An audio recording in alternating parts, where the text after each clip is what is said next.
Am I the a-hole for letting my daughter celebrate me for Mother's Day? I'm male 45. I'm a single dad to my daughter, 15 female. When my daughter was only a month old, her mother decided she didn't want to be a mom anymore and left. So it's just been my daughter and I ever since. My daughter grew up with friends/other girls whose mom did everything girly or motherly with them. But for my daughter, I was the one who was helping her get ready for dance competitions, taking her to concerts like Taylor Swift and Harry Styles, going shopping for clothes, and so much more. So with mostly her friends, she gave me the title Dad Mom jokingly because I act in both roles in my daughter's life. Of course, yesterday was Mother's Day. My daughter made a post with 2 pictures, a picture of her with my mom and sister, as well as a picture of just her and me. She just thanked her grandma and aunt for being motherly influences for her. And then she did a special shout out to me for being her dad mom and doing everything for her in both dad and mom roles. Well, we later went to dinner with my parents and my sister and her family. My sister asked my daughter why she mentioned me in her Mother's Day post. My daughter said, "Well, Dad's a single parent who acts as both a dad and a mom. I only have 1 parent, not 2. My sister said, "Well, that's what Father's Day is for." She then turned to me and called me an a-hole because Mother's Day is 1 day out of the year, so I shouldn't encourage my daughter to celebrate her dad on Mother's Day. My mom didn't feel like anything is wrong with it, but I feel like an a-hole. So am I the a-hole? Now for the top comments. Not the a-hole. It's funny that when women post themselves on Father's Day because they're mom and dad, no one bats an eye. Shout out to you for being everything your daughter needs. It's hard enough being a girl. For you to try and understand or feed her interests says a lot about the stand-up man you are. Yep, that's what I was going to say. My siblings and I have spent the last 5 years celebrating my mom as a father on Father's Day, and nobody ever thinks it's taking away from fathers. If you are both parents, then you should be celebrated as both. I bet that makes her feel really special and loved, and she deserves to feel that way for all the hard work she does. I think it's awesome for kids to celebrate their single parents like this. Not a-hole. This isn't a good look for your sister. It comes across as her being jealous that you were mentioned, her feeling like she isn't enough of a motherly influence since your daughter mentioned you too. In the grand scheme of things, she's a hypocrite, and lucky she got to mention herself since she's not technically your daughter's mother either. I know my daughter sees her grandma and aunt as motherly influence in her life. She can go to them if she needs any advice that she doesn't feel comfortable sharing with me. And that's great. Nothing wrong with it at all. But the fact that your sister is saying you shouldn't be mentioned when celebrating Mother's Day when you're not her mother is hypocritical because your sister isn't her mother either. Your daughter isn't an a-hole. You're not an a-hole, but your sister sure is. Not the a-hole. Your daughter can celebrate her dad mom. Love it. On any damn day she wants. And it's no one's business but yours. You sound like an awesome parent. Good job. I find it ironic that according to your sister, it's okay for her to be included as an aunt, but not you as a dad. Talk about rules for thee, not for me. Thank you. Next story. Am I the a-hole for telling my brain-damaged uncle that I don't care what other people put up with and that in my house he can be polite or leave? My uncle 53 is a complete a-hole. He is vulgar and rude, and he positively delights in being as offensive as possible. My grandmother says it's from a brain injury when he was young. I have never seen proof of this, but my dad 50 male has put up with us his whole life. When I ask him about it, he just says that is the way his brother is and always has been. My mom basically banned him from our house when I was growing up, so I only saw him at family events. At weddings where he would say the groom looked gay or that the bride looked pregnant. Thanksgiving where he would tell offensive jokes at a table, or a birthday party where he said the food tasted like crap. Now, I, male 27, recently bought a house with my girlfriend 23. It is small and needs work, but we can afford it with a lot of help from our families and the bank. We had a housewarming this weekend and had a barbecue. It was the first time we could host a big group, as I only had a bachelor apartment and my girlfriend lived with her dad. My dad invited my uncle. I did not. My uncle shows up and starts being himself. He starts calling my home a crap hole and asks my girlfriend why she's with a loser like me. I ask him to come out in the front yard to talk for a second, and I read him the riot act. That I do not care that other people have coddled him his whole life, and if he cannot be civil, then he is welcome to GTFO. I was not quiet, so I'm pretty sure everyone in my backyard could hear me telling him to behave like a freaking civilized adult. He left, but spent the rest of the day texting everyone there, including his mom, my grandmother, and saying that is not his fault, that I overreacted to his behavior. It put a damper on the party. His family are kind of on his side, but my mom's family and my friends are backing me. Am I the a-hole? Not a-hole. It's your home, and he disrespected you in it. Also, your dad was out of line for inviting your uncle without consulting you first. If you can't respect your host, then you should leave. Plain and simple. Yeah, especially when his own wife banned a brother from their home. And the presumption of Opie's father to invite a nasty uncle to a house, that's not his. I've seen so many stories of people enabling bullies, but attack people when they stick up for themselves.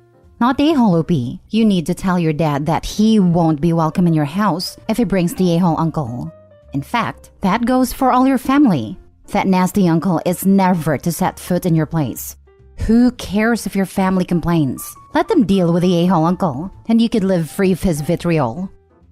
I bet Dad thought that by inviting the uncle to Opie's house, he could circumvent his wife and host and spend more time with his brother again by having all the family events at Opie's house. Like, sorry wife, I can't control who Opie allows to come. If you want to see your son, you'll put up with uncle. Not the a-hole. I don't know if your uncle is the a-hole, but your dad is definitely the a-hole for inviting him without telling you. Also, your dad's family for expecting you to put up with him in your home. He's their responsibility, not yours. You really don't know if uncle is an a-hole? At least the narrative of the family is that he doesn't know better, but the father does. The uncle is an a-hole, but for the purposes of this sub, may not be one. Next story. Am I the a-hole for telling my mother-in-law that she's not allowed to meet our kids anymore? My husband and I have 2 5 female and 8 male children. After a very traumatic birth with my elder one, I decided that I'm not ready to go through that again.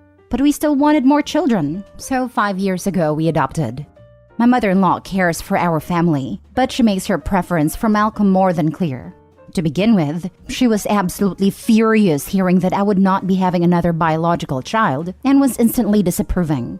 After hearing we were going to adopt a child, her anger turned into rage. She screamed about how we didn't know the parentage of the child and might end up bringing in someone who would disgrace her lineage. My husband was able to calm her down, and thankfully when we saw little Julia, it seemed like this was all behind us. Then yesterday, my mother-in-law decided to visit us. My husband was away on a trip, so she was just helping around. I was absolutely exhausted, so I asked if I could go down for a nap, and she was more than agreeing. After a few hours, she woke me up and informed me that she was about to leave. All was good. I was cooking in the kitchen, and all of a sudden I hear a loud bang, preceded with a crying Julia. When I rush into the hall, I see Malcolm towering over her. "You're not real. All of this is mine," he started screaming, which was incredibly confusing to say the least. After calming them down, I asked Malcolm what he meant. He then revealed that Grandma Muriel had told him that he was Mommy and Daddy's real son.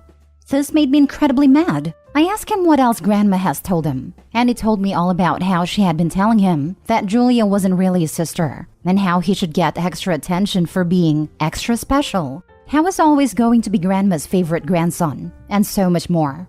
Blinded with rage, I blocked Muriel and everything after sending her a text detailing her actions, and how this was absolutely unacceptable, and how she'd never be seeing her grandkids until they're much older and understand the situation, so they wouldn't be swayed by her words. I probably overreacted, to be fair, as she is quite an old lady. After my husband returned, we got into quite the argument. To say the least, my husband disagreed. He adores his mother and told me that stopping her from seeing the kids is inhumane, that she's simply old-fashioned, and she didn't know her words would bring this big of an impact or some such. We will be having a civil discussion about this later. Edit?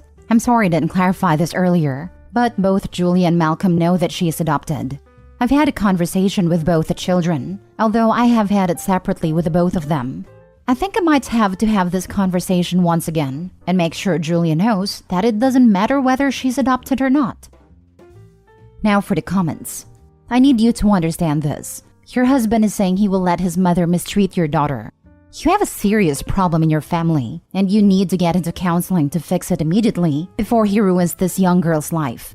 And you need to prepare for the fact that your husband may never really love or protect his adopted daughter, and you will have to be the one who protects her from both of them, not the a-hole. Exactly.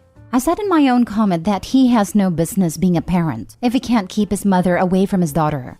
I also suggested therapy. Parents through adoption have to be ready to protect their kids, first and foremost.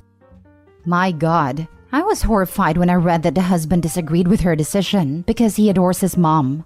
Hope he should have their son tell his dad exactly what Grandmommy Dearest said, and then ask, "So you're okay with your mom saying these things about your daughter? Is that what you were telling me? That our daughter deserves to be told she isn't as worthy of our love because she's not our biological child?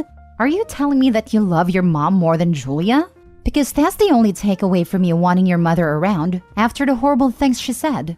And if he still wants mom around, divorce him. The end. Your child's welfare is more important than saving a marriage with a man who will allow his mom to mistreat his child. You can either support me in my decision to hold your mother accountable for her actions, or I will file for divorce. This is a hard deal breaker for me. What your mother did was unforgivable in my eyes, and I will not allow our children to be raised to think they aren't really brother and sister because your ignorant mother thinks our adopted child is less than our biological child. So you need to pack a bag and go stay somewhere else because I can't even look at you right now. I am beyond disappointed that you don't see anything wrong with what your mother said and did, or the fact that your son attacked your daughter because of it. Pull your head out of your butt, or I will do what I have to do to protect our children, even if that means ending this marriage, not the a-hole. I think this might just be where this goes. If my husband doesn't agree to cut her off of our kids, I'm done. Their mental health, happiness, and relationship with each other is more important than a husband who won't see that he's actively hurting by neglecting his own daughter. More so, also ruining her perception in front of his son. Thank you so much for the comment. Last story. Would I be the a-hole asking our friend to return a baby shower gift after a miscarriage? I know this sounds awful and I feel like it might be a terrible thing to do, so I need some advice. My husband has a long-term family friend named Jen. Jen and I aren't friends at all, but we are friendly when we see each other. When Jen had her first kid, my husband purchased a fairly expensive item off of her baby shower registry as a gift. Around $200 to $300 if I recall correctly. I had no issue with the gift or how much he spent. It was a nice item to gift her, and we were excited for her to grow her family with her then boyfriend, now husband. Fast forward a few years, Jen and her husband are high earners, both making over 6 figures. Jen announced she was pregnant again very early along and sent my husband her baby shower registry with her announcement text, which was full of high-priced items. Personally, I thought this was strange because she should still have most of the items from her first kid and didn't think people usually did full-blown baby showers or registries after their first. I was also surprised she was asking for gifts when she was still in the first trimester, but I'm a cautious person and didn't announce my pregnancy until 20 weeks, which I know is extreme on the other side. I left it up to my husband what he wanted to do, but mentioned to him that I was surprised she was organizing another shower or gifting event, since she already has a young kid and got brand new stuff then. My husband spent around $400 on a gift for her, which is fine with me, but a few weeks later, Jen had a traumatic miscarriage. I won't get into the details, but she was devastated, and the cost of the loss likely means she won't be able to carry future pregnancies to term. It's incredibly sad, and while I'm not close with Jen, my heart hurt for her. It's been a few months since her loss, and my husband is now unsure of how to navigate the gift. It's not something she can use for her older kid, but asking her to return the gift seems cruel, like adding a chore onto her grief, and it's probably past the return window anyway. I'm also not sure if she's going to keep trying to have more kids, which is now very risky for the baby and herself, and it seems incredibly sensitive to ask. Plus, she may not have decided yet. Asking her to pay us back for it also seems very cruel. My husband and I are also decently high earners, but $400 is still a lot of money. It's one thing if she's able to get a few years of use out of the item, so that's money well spent. But if it's going to sit in a box in her attic for years, that's where we are getting stuck. So would we be the a-hole if we ask about getting the gift back? Ideally, we could get our money back somehow, although it's probably too late. If we can't, then I'd at least like to gift it to someone else who can use it. I feel awful just saying that, but it's how I feel. However, this is such a sensitive subject and we don't want to pressure her if she's not ready to discuss it. You're the a-hole. It was a gift. It shouldn't come with terms and conditions. You gave it away. It's gone. Exactly. It doesn't matter what Jen does with any present after she receives it. It was a gift to her and is hers now. Hope you let it go. Jen could very well decide to gift or donate it herself. Better to just treat it like a regular gift and not think about it as a waste. You're the a-hole. You chose to spend much money. You absolutely didn't have to. There's no tactful way to ask for it back. It will look petty and greedy, so they'll either try to return everything if they want to or donate it. But once the gift's given, you should let it go. Update. I appreciate the feedback I've gotten. We will not be asking Jen about the gift. We don't want to make her feel worse than she already is. Given her statements in the past regarding adoption, I doubt she will find alternative ways to have another child if she isn't able to do so biologically. But that's her path to walk. If she doesn't use it, I hope she at least donates the item to someone who needs it. People have also commented on my tone, and I just wanted to clarify that Jen is truly only my husband's friend, not mine. We aren't couples friends with her and her husband. Jen and my husband were close as kids, but haven't been close for years, before I ever came into the picture. Sort of like a cousin he grew up with, but only talk to at major holidays now. I don't hate Jen, but we have very different worldviews, so we likely won't ever be close. I'm sympathetic to Jen's loss as a person, and as a person who has also experienced miscarriages. But I am not personally devastated by it, if that makes sense. If my husband wrote the post, the tone would have been different. Given how long they've known each other and how she's so integrated into their family, he felt it was appropriate to gift her a big-ticket item, which I thought was justified. I do wish he had waited to send it, because I warned him that it was very early in her pregnancy, and anything could happen.